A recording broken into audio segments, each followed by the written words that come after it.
तो बहुत बहुत शुक्रिया तमाम व्यूअर्स का। नाज़रीन, एक अहम टॉपिक पर हम बात करने वाले हैं क्योंकि बहुत सारे बेरोज़गार नौजवानों ने हमारे साथ कांटेक्ट करने की कोशिश की और उनका मानना था, और आप सभी लोग जानते भी हैं कि गुज़िश्ता 6 से 7 बरस हो गए जब से एजुकेशन डिपार्टमेंट ने फ्रेश रिक्रूटमेंट्स जो है वो नहीं निकाले। ये ने जनरल लाइन टीचर्स के लिए किसी तरह का कोई भी रिक्रूटमेंट नोटिफिकेशन जारी नहीं किया गया है। आप सभी लोग जानते हैं ऐसा क्यों हुआ है। एजुकेशन डिपार्टमेंट जो है जम्मू कश्मीर में वाहिद डिपार्टमेंट हुआ करता था जो सबसे ज़्यादा बेरोज़गार नौजवानों को ऑब्ज़र्व करता था, यानी बेरोज़गार नौजवानों को रोज़गार मुहैया कराता था। लेकिन आप सभी लोग जानते भी हैं जम्मू कश्मीर के दूर दराज इलाके और मुख्तलिफ अज़ला जो पहाड़ों पर मुश्तमिल है, पहाड़ी अज़ला कहलाते हैं, जहाँ पर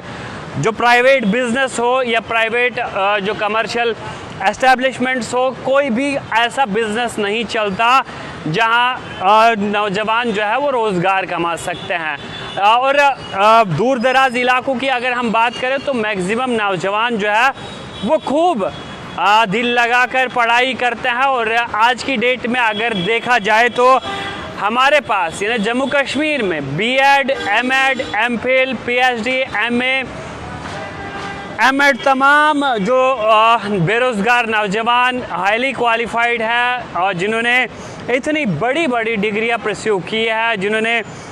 इतनी बड़ी क्वालिफ़िकेशन के लिए बहुत ज़्यादा मेहनत की है, बड़े पापड़ बेलने पड़ते हैं गरीब लोगों को जो अपनी ज़मीन जायदाद जो है वो बेचकर अपने बच्चों को पढ़ाते हैं और वो चाहते हैं कि पढ़ लिख कर ये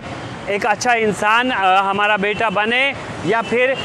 परिवार को चलाने के लिए ये बेटा जो है हमारे बच्चे जो है वो कुछ कमा सकें, कमाने के काबिल बन सके। लेकिन मैं आपको बता दूं कि अगर इस चीज़ पे नज़र दौड़ाई जाए, आप सभी लोग जानते हैं 2013 में एक मास रिक्रूटमेंट हुई थी। अगर हम बात करें पूरे जम्मू कश्मीर के तमाम अज़ला में डिस्ट्रिक्ट कैडर के तहत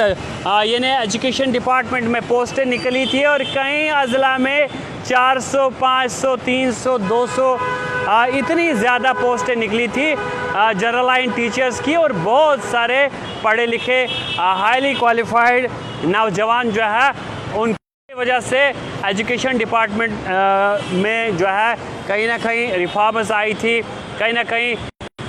एजुकेशन सिस्टम में जो है वो तब्दीली देखने को मिली। लेकिन मैं बात ज़रा सैक डिसीजन 2018 की करता हूँ। उससे कबल 2017 में भी एक रिक्रूटमेंट हुई थी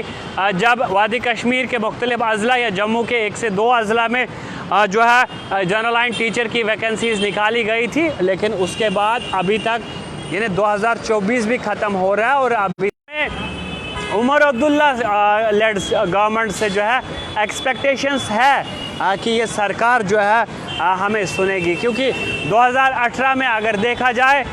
तो एसएसए के तहत आने वाले जो आरईटीज़ हैं, आरआरईटीज़ हैं, उन टीचर्स को रेगुलराइज किया गया था और उनकी ग्रीवेंसेस को मद्देनज़र रखते हुए ये सरकार ने, जम्मू कश्मीर की सरकार ने फ़ैसला लिया था कि पहले इन्हीं को रेगुलराइज करते हैं, क्योंकि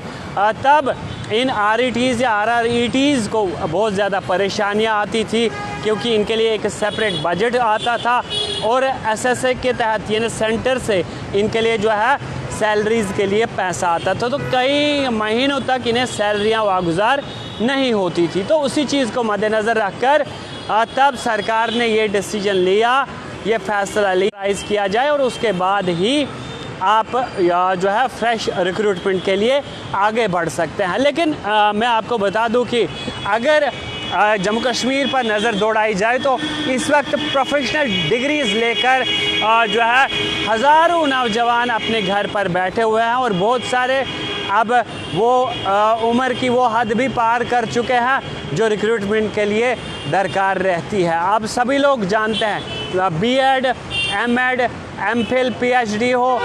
या दूसरी प्रोफेशनल डिग्रीज़ हो तो उसके लिए एक नौजवान को कहाँ तक जाना पड़ता है, कितनी मेहनत करनी पड़ती है। इवन कि वो 30 साल तक वो पढ़ाई करता है, वो डिग्रियां हासिल करने के लिए जो है वो कॉलेज और यूनिवर्सिटीज़ के चक्कर लगाता है, उसके बाद ही वो नौकरी का सोचता है। लेकिन उसके बाद अगर आप रिक्रूटमेंट को फ्रीज़ कर दे तो फिर वो नौजवान कहाँ जाएंगे? वो बेरोज़गार नौजवान जो है वो फ्रस्ट्रेशन का शिकार हो जाएंगे, उनके दिमाग पे उसका असर पड़ेगा और तालीम की तरफ कोई नहीं जाएगा। फिर उनकी माशरे में भी इज़्ज़त नहीं रहती। लोग कहते हैं कि जब वो कहीं ना कहीं अपने इलाके में घूमते हैं, बाहर निकलते हैं, तो लोग कहते हैं इसकी पढ़ाई जो है वो ज़ाया हो गई है। और पढ़ना किस लिए है? इसलिए लोग भी, दूसरे आने वाली जनरेशन्स भी कहीं ना कहीं इससे डिस्करेज होती हैं। और सैकड़ों ऐसे कॉलेजेस हैं जो आपको बीएड करवाते हैं, प्रोफेशनल डिग्रीज़ जो है वो दिलवाते हैं। या हम जम्मू कश्मीर में जम्मू यूनिवर्सिटी की बात करें, सेंट्रल यूनिवर्सिटीज़ की बात करें, तो आप वहाँ से बीएड एमएड की डिग्रियाँ जो है वो हासिल कर सकते हैं। लेकिन जो आपके अनएम्प्लॉयमेंट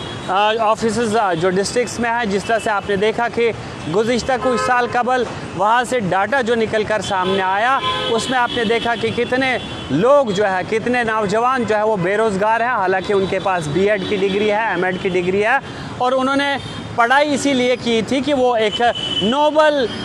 इस प्रोफेशन में जाए, यानी जो उस्ताद का, जो टीचर का पेशा होता है, उसके लिए वो बहुत सारे लोग अपना एम बनाते हैं। लेकिन सरकार की जानिब से यानी डिपार्टमेंट के अंदर ही प्रमोशंस जो है वो भी की गई, नॉन टीचिंग स्टाफ को भी कन्वर्ट जो है कहीं ना कहीं किया गया। तो अब